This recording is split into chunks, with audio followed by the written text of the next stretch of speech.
Second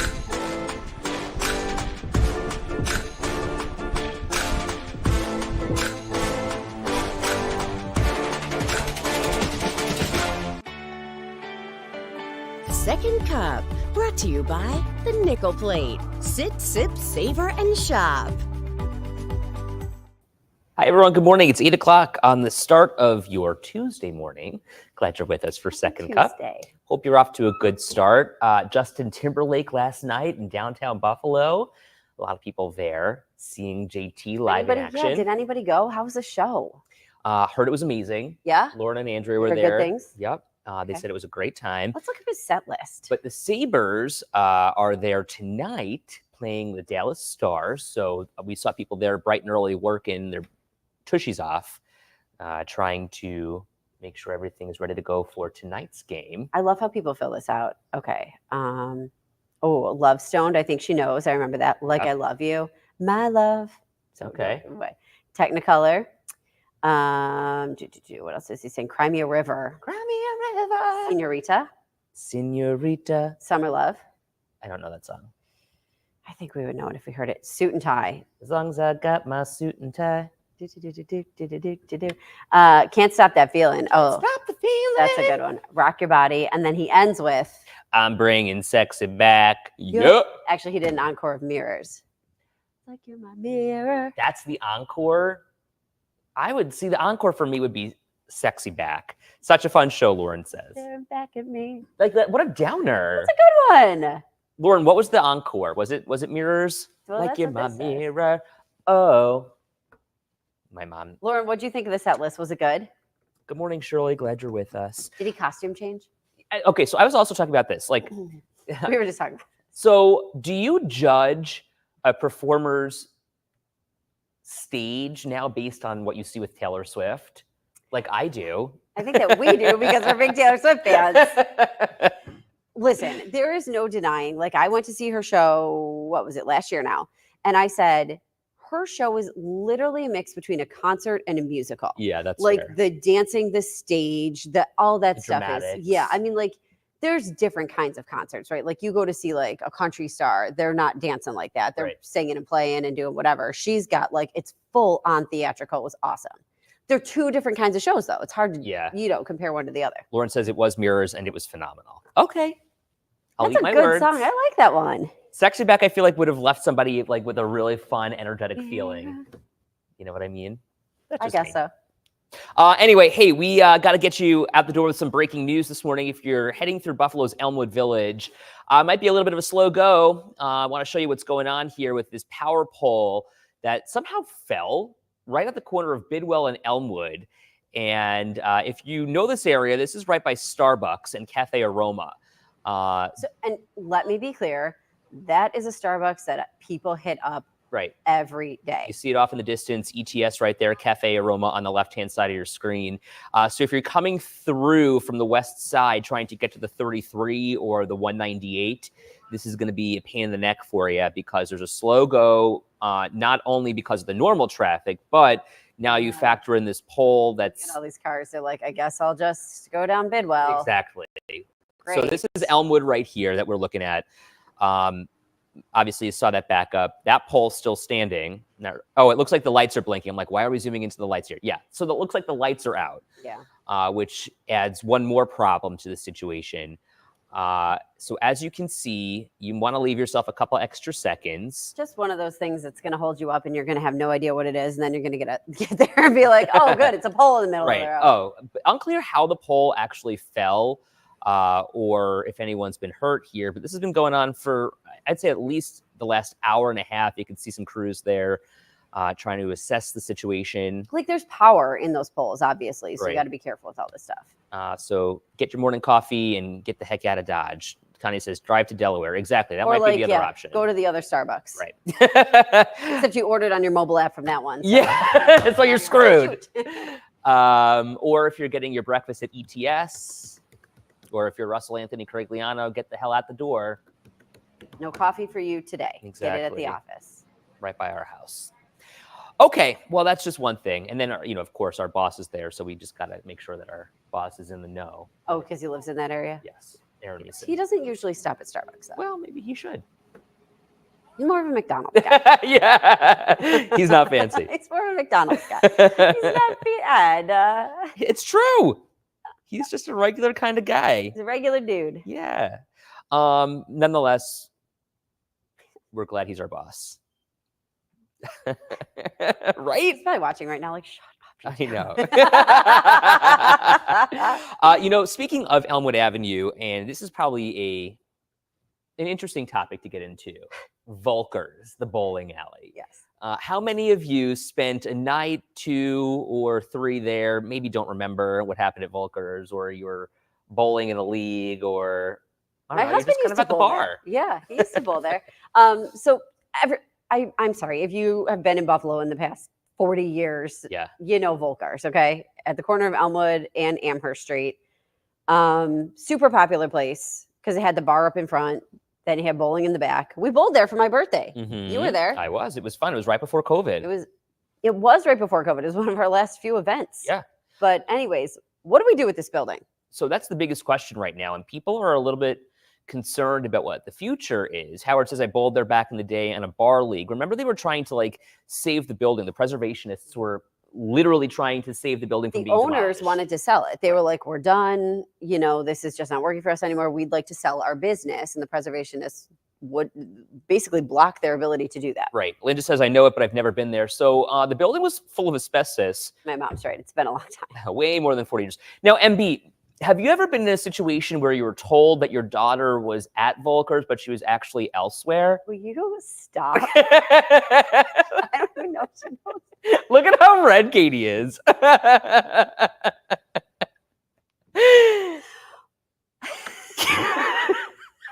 When she was actually at Eddie Brady's. Stop it! Will you stop? I know, look at it. No, this was a long time ago. Never happened. No, never. It's like the pink skirt. My mom. Oh my God. No, we used to go to Volkers and it was great. We had a great time. Bowling was great. Oh, that's funny. Oh, Edward. You know too much. So funny. See, Lori says, you're the one who'd blow us all in. You get red too. It's just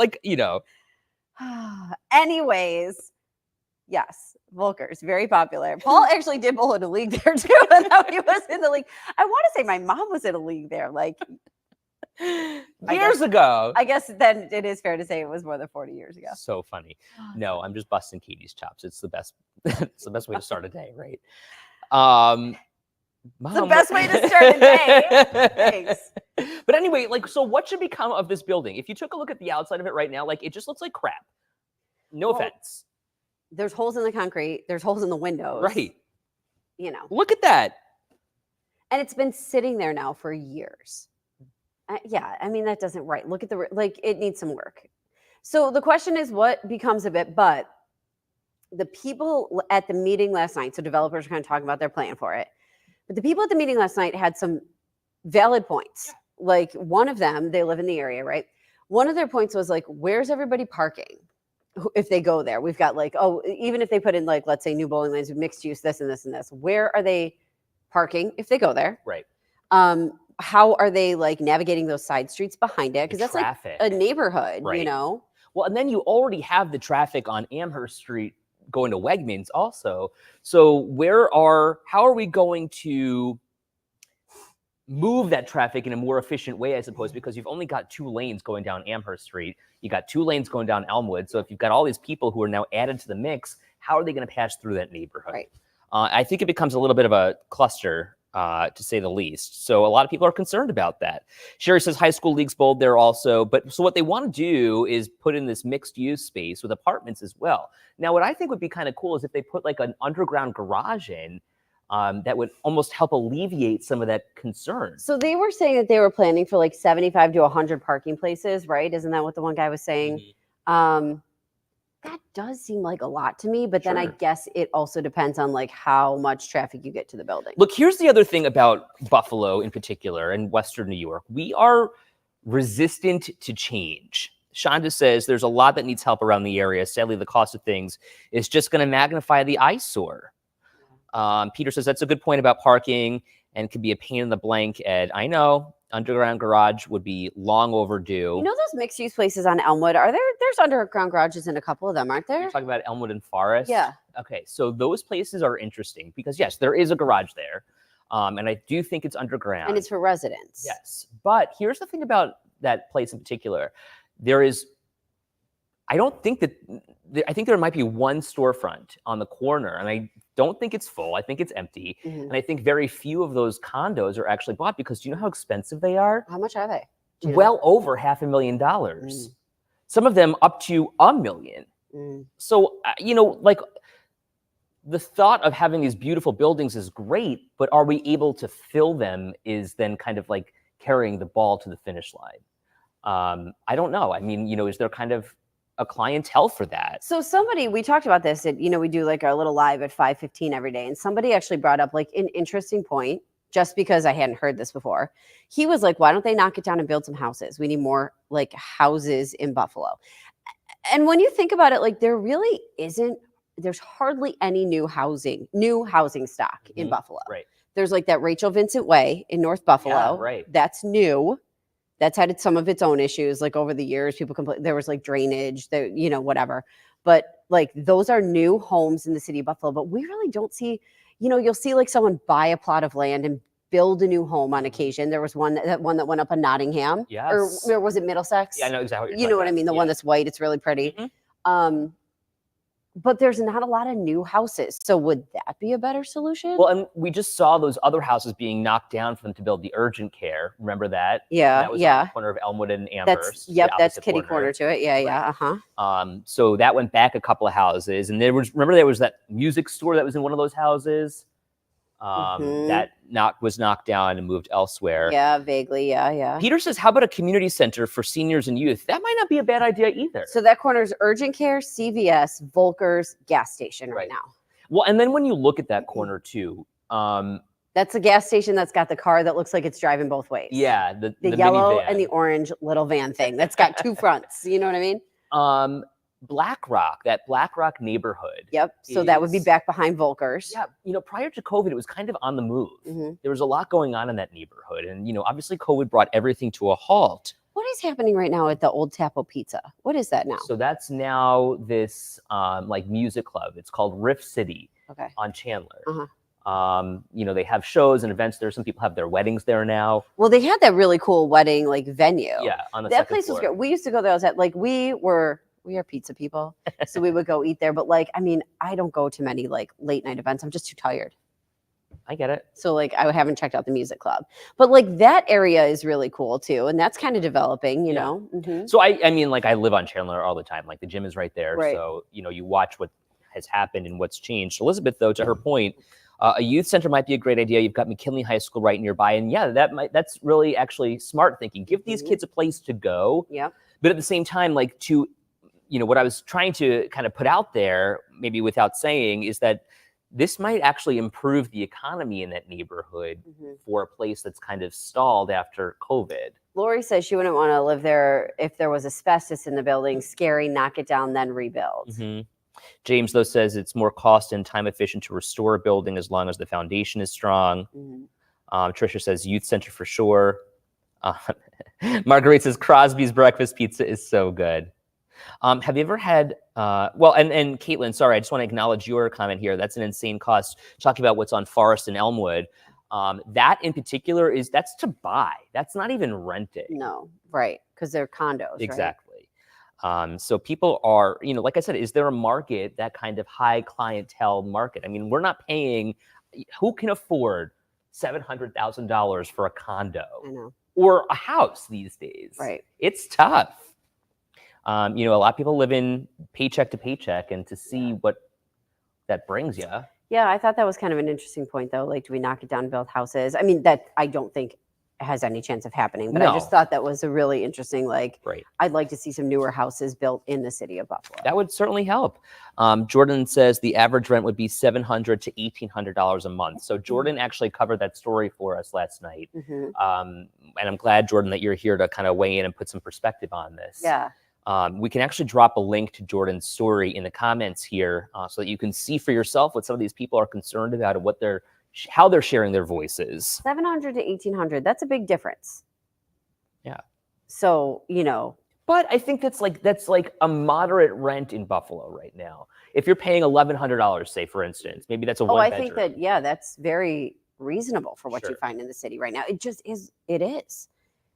It's hard to find that. I mean, when I first moved to Buffalo, I was paying $700 a month for rent. Yeah. And that was a one bedroom. It had a huge living room. I loved this place because it was so convenient. Jordan says it's income capped. Ah, okay.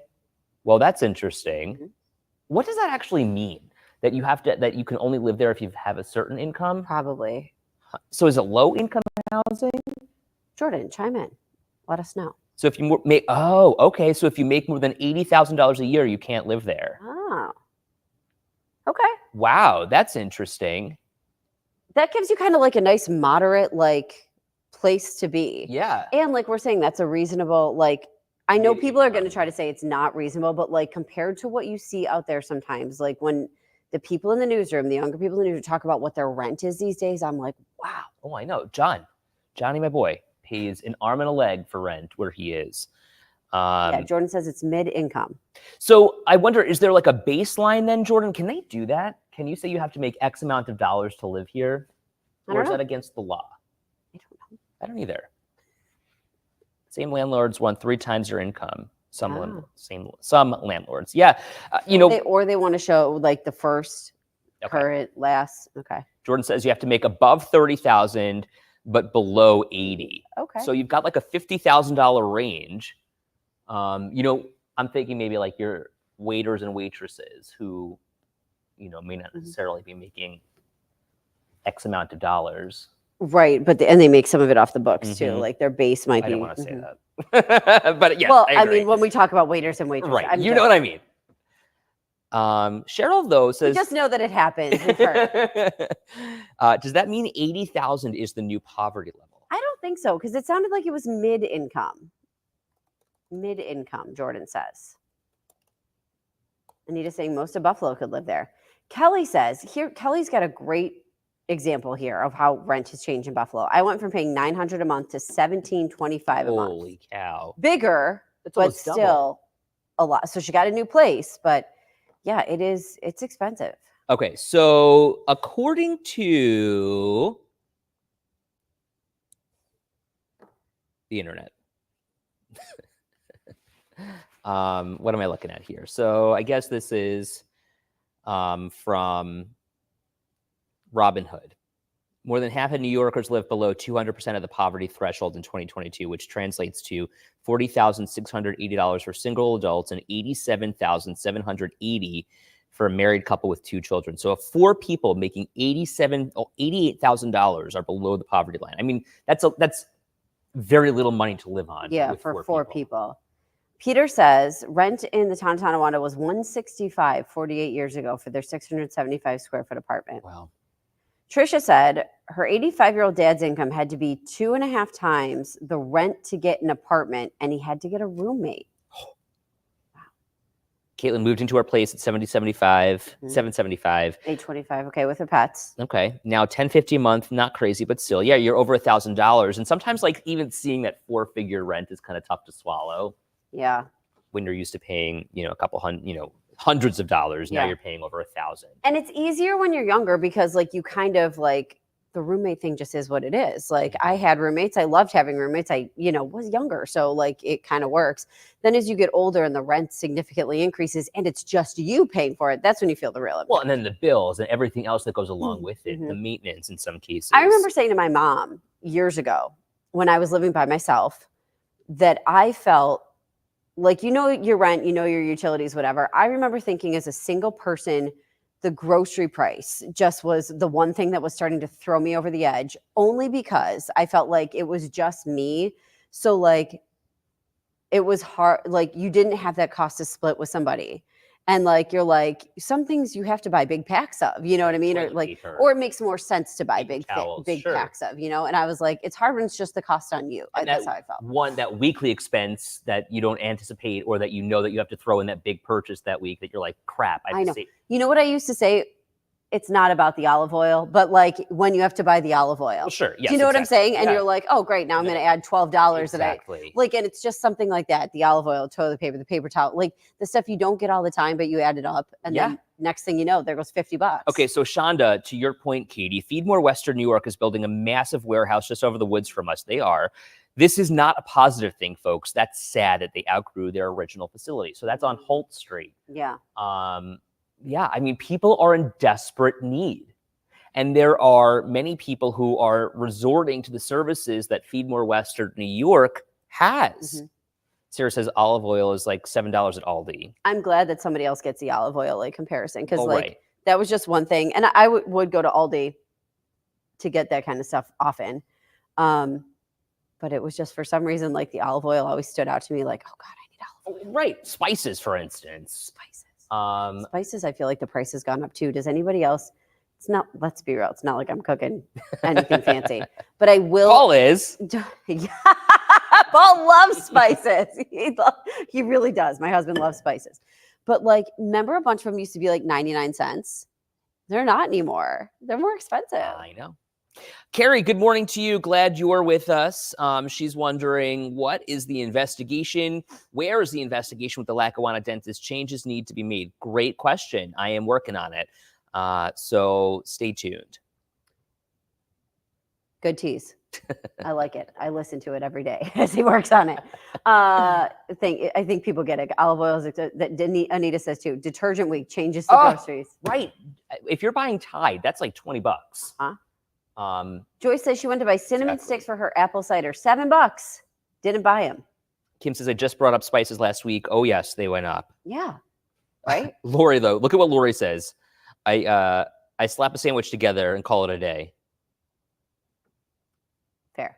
Yep, I get it. I had peanut butter and jelly last night, or yesterday for lunch, and it was delicious. For Christmas, my mom gets us detergent.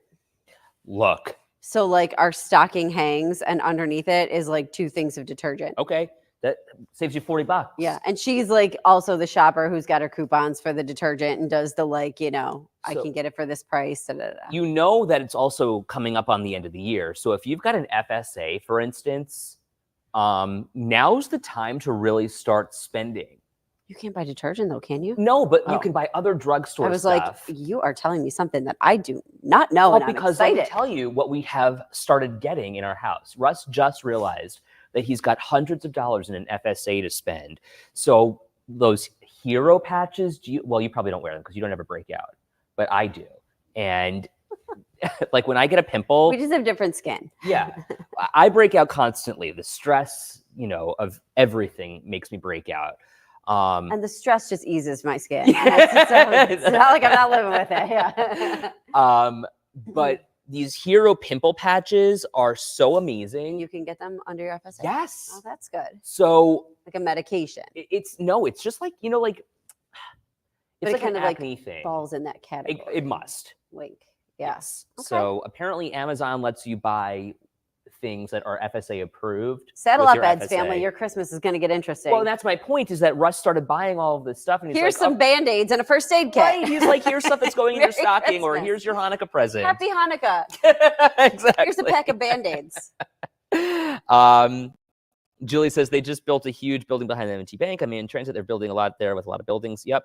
Listen to what Trisha has to say. I bought 11 things, spent $185. Ooh. 2 bags, $185. I used to come with 8 bags, spending $200. I know. Oh, look, Cheryl. Santa, who lives in Alden, uses the rest of his HSA to buy products for us at the Western New York Foster Closet in December. Oh, that's a good idea. There you go. Hi, Cheryl. We're going to have Cheryl on the show at some point this week. I just can't remember which day. Oh, yeah. Thursday? Maybe Thursday. Not Friday, right? Not Friday. Okay. It's in News Desk. Okay. Cheryl, help me out here. I just can't remember which day. Help us help ourselves. Whoa, Shonda. $466 this past weekend at Wegmans. Wow. And Jeanette, if I'm only getting 8 gifts, we got a problem. Cheryl's on tomorrow, John says. Oh, okay. Thanks, John. Great, Cheryl. You can tell us maybe what you need. There you go. Well, this was a fun second cup. Yeah. Glad to have you guys with us. We as love you always. guys. I hope we brought sexy back for you. Like you're my mirror.